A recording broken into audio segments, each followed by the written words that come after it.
Muitas vezes me perguntam o que é o Feng Shui e é muito difícil explicar diretamente o que é o Feng Shui. Então eu queria contar uma historinha. Certa vez eu tinha acordado cedo e estava vendo o Globo Rural e aconteceu uma entrevista com um senhor que morava no campo há muitos anos e a entrevista era algo a respeito do seguinte: ano que vem vai chover muito ou não vai chover muito? E essa pergunta é super importante para quem mora no campo, porque você depende do clima para poder fazer uma colheita de um tipo de produto ou de outro. Colheita não, uma plantação de um tipo de produto ou de outro. E o senhor olhou para o repórter e afirmou com precisão a seguinte frase: ano que vem vai chover muito, meu filho. E o repórter ficou intrigado com aquilo e falou: mas como é que o senhor pode afirmar que ano que vem vai chover muito? E aí o senhor olhou para um caminho de formiga que estava passando no chão, apontou para aquele caminho e falou para o repórter: tá vendo que essas formigas estão subindo o morro com os ovinhos em cima da cabeça? O repórter: sim, eu estou vendo que essas formigas estão subindo com os ovinhos na cabeça.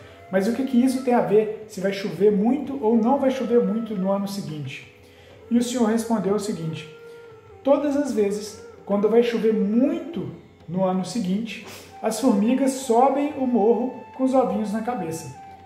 Por quê? Porque quando chove muito, a parte aqui de baixo fica toda alagada e aí acaba inundando o ninho delas. Então, para fugir dessa inundação, elas antecipam o que vai acontecer no ano seguinte e sobem o morro com os ovinhos na cabeça. E eu fiquei olhando aquela cena meio intrigado e fiquei pensando assim: imagina que situação uma pessoa poder ter tempo de observar a natureza e descobrir que se as formigas sobem com o ovinho na cabeça morro acima, quer dizer que no próximo ano vai ter muita chuva. Eu fiquei admirado com aquela situação de alguém poder ter a sensibilidade de perceber que se está chovendo muito agora, provavelmente no ano que passou as formigas tinham subido o morro com as suas crias na cabeça. Então isso é uma percepção da natureza fantástica, que eu não sei se morando na cidade eu teria essa percepção de alguma forma. Mal eu sei assim, se tiver com uma nuvem escura eu sei que vai chover. Agora você imagina observar a natureza e saber o que vai acontecer no próximo ano. Então, em função disso, de ele saber se choveria muito ou não no próximo ano, ele programava o tipo de plantação que ia fazer. Mas me assombra e me admira essa possibilidade de entender ou de ver a natureza e entender o que aquilo quer dizer. É admirável, não é verdade? Mas logo depois me surgiu uma outra questão. Se já é admirável o homem observar uma formiga e entender se vai chover ou não, a minha pergunta é: como a formiga sabe que vai chover no ano que vem? Porque o homem olhou a formiga. E a formiga olha o quê? Então a formiga provavelmente olha alguma coisa no clima, sente alguma coisa que está para acontecer daqui a alguns 3 meses, observando de alguma outra forma que nós homens não conseguimos ver. Mas o fundamental é: eu não conseguiria observar a formiga e entender o que vai acontecer. Isso já depende de uma compreensão da natureza fenomenal. Agora, eu também não conseguiria ver o tempo como a formiga vê. Isso é fantástico. Isso é uma relação íntima com todos os fenômenos da natureza.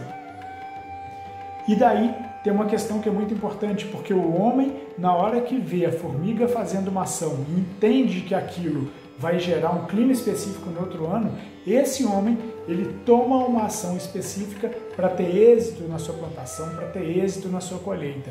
Então não é só olhar a natureza e falar: olha que bonitinho. Não, ele olha, entende o que acontece e toma uma ação prática.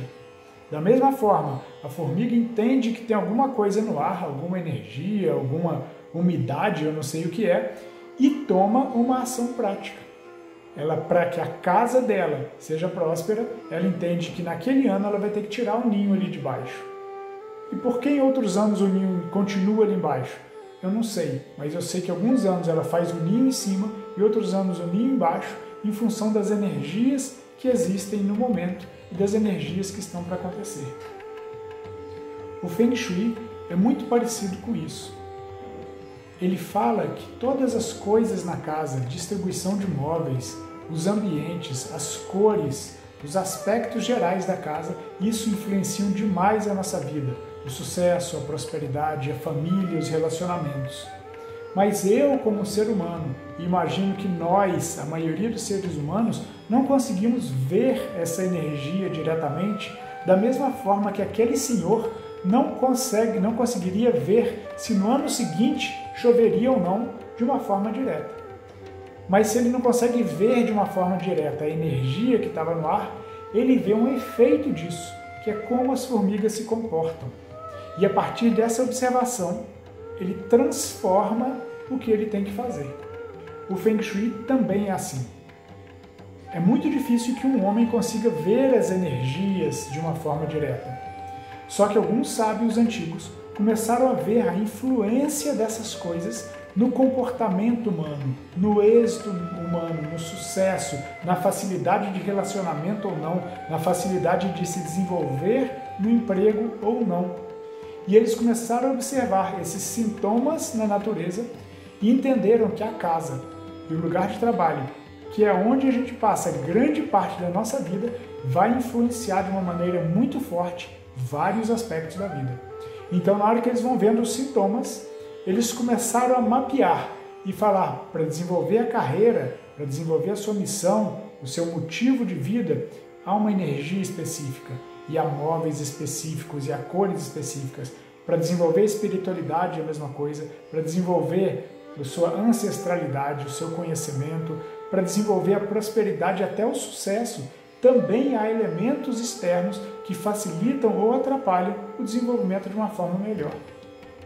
E eles entendem então que cores, formatos, posição da casa vai te ajudar a desenvolver isso de uma forma mais próspera.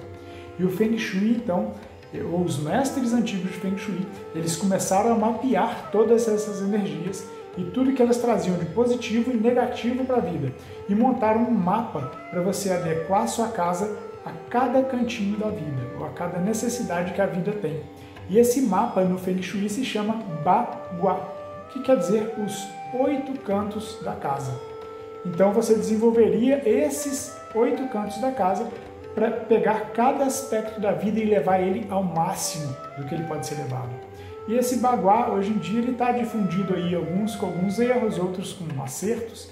E é importante entender que essa aplicação do Bagua, ela não é só para casa.